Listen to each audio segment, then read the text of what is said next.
भाई हजारी छा मसलो आ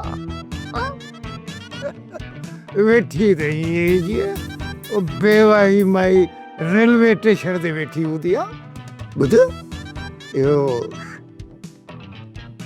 कंहिंजो इंतज़ार थी जा कंहिंजे इंतज़ार में न आहियां, मौत जे इंतज़ार में आहियां। मौत अचे त मां मरी वञा।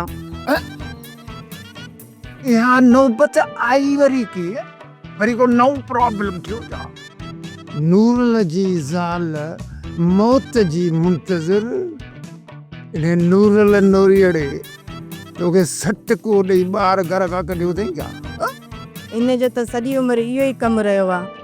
हर महीने मार कुट कंदो आहे, पोइ बि नूरल जो एतिरो ॾुखु न आहे जेतिरो भाइरनि जो ॾुखु आहे।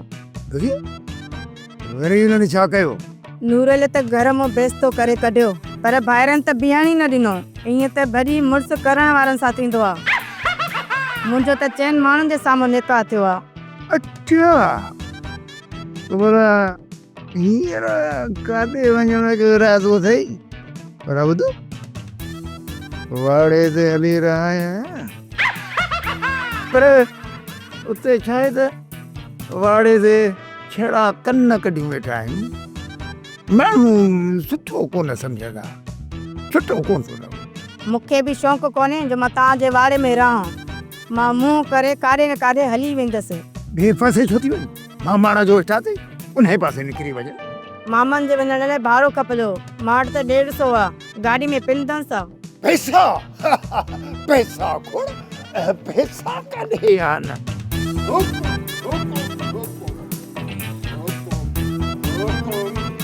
लिखियल खजानो लिखियल खजानो ही वक्त बाजार बचड़ा ॿियो हुकुम ॻाढ़ो वो जीअं मामाणा नट पहुची त महिरबानी करे मुंहिंजे अकाउंट में इहो 1000 रुपया मोकिल पर जेकर तोखां न थियनि न मिड़ई ख़ैर आहे पर तूं मूं ते इहो थोरो छो थो करें? थोरो वरी छा जो मां चवां थो त औरत ज़ाती ऐं भिटी कयल रूह वांगुरु अची थी फिरंदी ॿार ॾियारीअ छा हा ईअं त आहे पर मां सम्झां थो त तूं इहो सम्झंदी हूंदी त मथां मूंखे नूरल ॻोल्हींदो हुजे इहो सोचींदी हूंदी हा इहो मां वापसि वञ त भली वञ पर हिकिड़ी ॻाल्हि ॿुधाए इज़त घर में टकेश खड़ा रहंदी वरी हो नूरो बातर सटका बटका हाणे विहारे छॾी न न मां ईअं त वापसी कोन वेंदसि छो त मां पंहिंजी माउ जो कसम खयो आहे।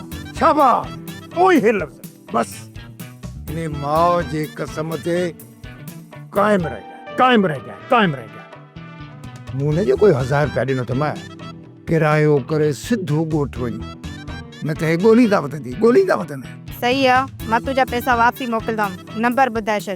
नंबर नंबर त मूं वटि हमेशह पिया हूंदा आहिनि अकाउंट नंबर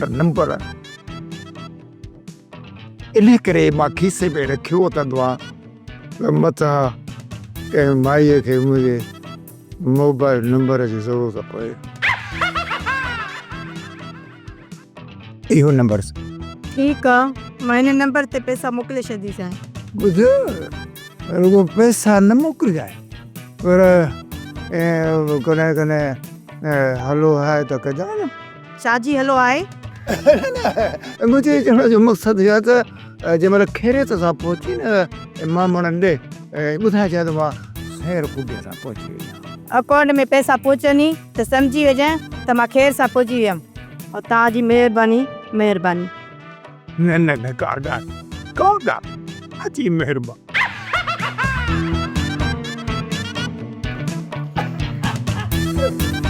महिरबानी त माता ते कंदो रसि पर हाणे हाजी लकुड़ खे बि त केरु लाइक करे अच्छा माना त नूरल ई बूरल मां त चाहियां ई हो न त नूरल ई बूरल बुरी बोर थी वञे बोर लॻे थो अरे बिनी जी मशहूरी थी वई आहे फिल्म पहिरियों पार्ट पहिरियों फिल्म शुरू सोप सीरियल जहिड़ियूं ज़ालूं तहिड़ा मुड़स तमाम एपिसोड्स ॾिसो HD क्वालिटीअ में। विज़िट करियो असांजो YouTube channel Sindh TV HD drama. Subscribe कयो असांजो official YouTube channel Sindh TV HD drama ऐं वधीक अपडेट लाइ बेल आइकन खे क्लिक करियो।